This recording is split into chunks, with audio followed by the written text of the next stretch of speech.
few years ago, one of my best managers walked into my office and told me she wanted to be considered for senior manager. She'd earned it. Her team hit the numbers. Her people trusted her. She'd stepped up more than once when things got hard. I told her I would advocate for her, and I meant it. 6 months later, she was gone. Not fired, not pushed out. She left for a role somewhere else that gave her the clarity and the timeline that I never did. I've told this story before in a much shorter form, but I want to go deeper into it today because the lesson I originally took from it wasn't the whole lesson. There was a piece I missed, and I think it's the piece that actually matters most for anyone watching this who's leading a team right now.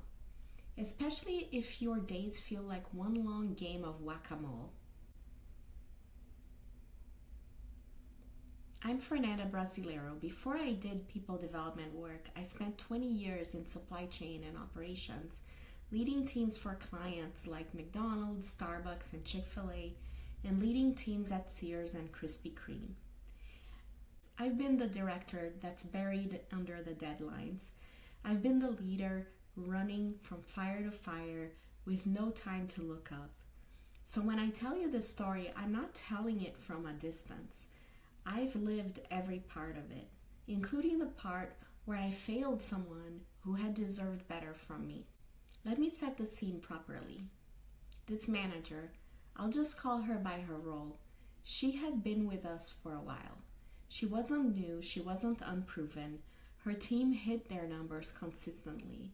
Her direct reports trusted her enough to bring her real problems instead of hiding them. And more than once, when something on the team fell apart, she was the one who stepped in and held it together without being asked. So when she came to me and said she was ready for senior manager, I didn't have a single doubt that she deserved it. I told her yes, I would advocate for her. I meant every word of it in that moment.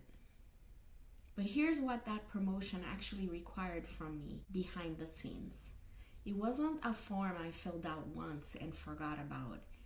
It needed me pushing her case in calibration meetings. It needed me building the business case for why this role, why now, why her. It needed me following up when the process went quiet, because it does go quiet. That's just how these things work. In that quarter, I was buried. We were short-staffed. Deadlines were stacking up on top of each other. And I was spending nearly all of my energy just keeping the operation upright day to day. The promotion conversation needed real sustained work, and instead it became one more line on a list that was already too long. It kept sliding to the bottom. Part of this was on the process itself, and I want to be honest about that too. The promotion cycle at the director level was murky in the way that those things often are. Budget wasn't guaranteed. The criteria seemed to shift depending on who you asked. There was no clear owner, making sure deserving people didn't fall through the cracks.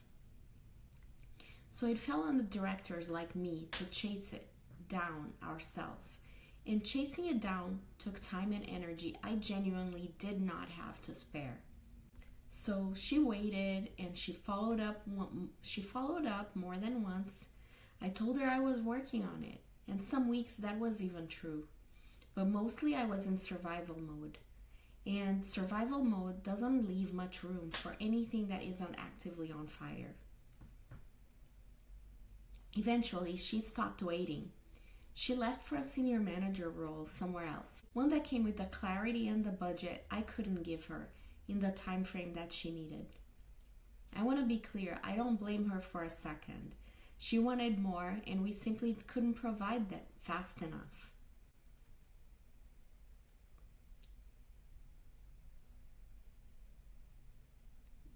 What that cost the team was real. We lost someone who already understood our people, our history, and our way of working.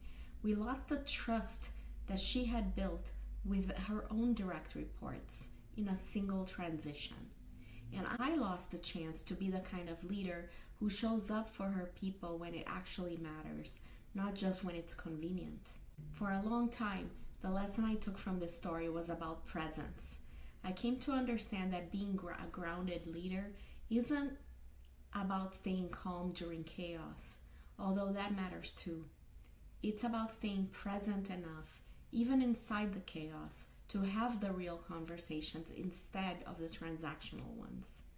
A transactional conversation is, I'll advocate for you, said in passing between two fires. A real conversation is sitting down and saying, here's exactly where this stands, here's what I'm doing about it, and here's what I need from you in the meantime. She deserved that second conversation, and I kept giving her the first. That's true, I still believe it, but it's not the whole story. And I've had more time to sit with this since then.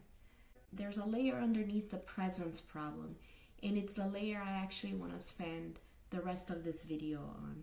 Here's what I've come to understand. I didn't just fail to be present with her. I failed because I didn't have my own acts together. I want to sit with that phrase for a second because it sounds almost too simple to be a leadership lesson, getting your act together. It sounds like something you'd say about someone's messy desk and not about a director who lost a manager that she genuinely wanted to keep. But I think we underestimate how much good leadership actually depends on unglamorous, structural things. Knowing your priorities, organizing your time, deciding on purpose where your effort goes, instead of letting whatever is loudest that day decide it for you. If you don't do that work, you don't lead on purpose. You lead reactively. You lead by the seat of your pants, running from one urgent thing to the next, right up until someone on your team decides that they've waited long enough and walks. So let's get practical because I don't think naming the problem is enough. I want to walk you through what I've built into my leadership since then and what I now help the leaders I work with put into place too. Shift 1. Know your non-negotiables before the week starts, not during it. That quarter, I let the operation decide my priorities for me every single day. Whatever was on fire got my attention, full stop. And advocacy work, the kind of work that protects someone's growth and someone's future, almost never looks urgent on any given Tuesday. It only becomes urgent the day that somebody quits. What I would do differently now is decide before the week starts which 2 or 3 things are non-negotiable regardless of what catches fire. Not a to-do list, a short list of the things that matter enough that I protect time for them on purpose because I already know the operational fires will try to eat that time if I let them. Shift 2. Build a tracking system, not a memory. I told her I was working on it, and some weeks that was true. But I was tracking that promotion the same way I was tracking 100 other things in my head, in the middle of survival mode. Things you're only holding in memory are the first things to get dropped when you're overloaded. And I was overloaded. Now, anything that matters to someone's growth, a promotion case, a development conversation, a commitment I made to an employee, goes somewhere visible, not in my head, somewhere I actually look at on a schedule so it can't slide to the bottom of a list that I'm not checking. Shift 3. Separate what's reactive from what's important on purpose. This is the one thing that gets missed the most. Reactive work and important work both feel urgent in the moment, but they're not the same thing. And if you don't consciously separate them, reactive work will win every single time because it's louder and it has a deadline attached to it, to someone else's timeline, not yours. Advocacy for your people is almost never reactive. Nobody's emailing you today demanding that you build a promotion case. That silence is exactly why it's so easy to deprioritize. It's exactly why it needs deliberate place on your calendar instead of hoping that you'll get to it once things calm down. Things rarely calm down on their own. You have to make room. Shift 4. Give people the second conversation, not just the first. This is where the organizational work and the emotional work meet. Once you've got your priorities named and your tracking system built, you actually have something real to bring to the conversation. Instead of, I'll advocate for you, said in passing, you can sit down and say, here's exactly where this stands. Here's what I'm doing about it this week, and here's what I need from you in the meantime. That second conversation isn't possible if you're disorganized, no matter how much you genuinely care. Good intentions without structure behind them just produce more of the first conversation over and over, until the person on the other side of it stops believing it and decides to leave. Good intentions without structure produce more empty check-ins, not less. In the leadership framework that I teach, I call this the stage where a leader truly sees their people, the noticed stage. And for a long time, I thought noticed was purely about presence and emotional attunement. It is about those things, but I've come to believe that noticed can't actually hold up without the stage right after it, which I call intentional. That's where insight turns into structure, a developmental plan with real milestones, a conversation that gets scheduled instead of hoped for. You can see your people with total clarity and still lose them if seeing them never turns into a plan they can actually count on. If you're leading through a season that feels like constant triage right now, I want to leave you with the question I wish I had asked myself back then. Which relationship on your team is becoming transactional because you're too deep in survival mode to notice? And underneath that, where in your own week has advocacy for your people lost the fight to whatever is loudest that day?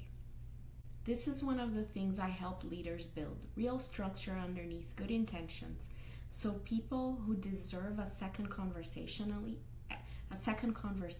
actually get one. If this resonated, I would genuinely love to hear what came up for you. Drop it in the comments. And if you want a clearer read on where this might be showing up on your team, I built a free diagnostic for exactly that. The link is in the description. I'll see you on the next one.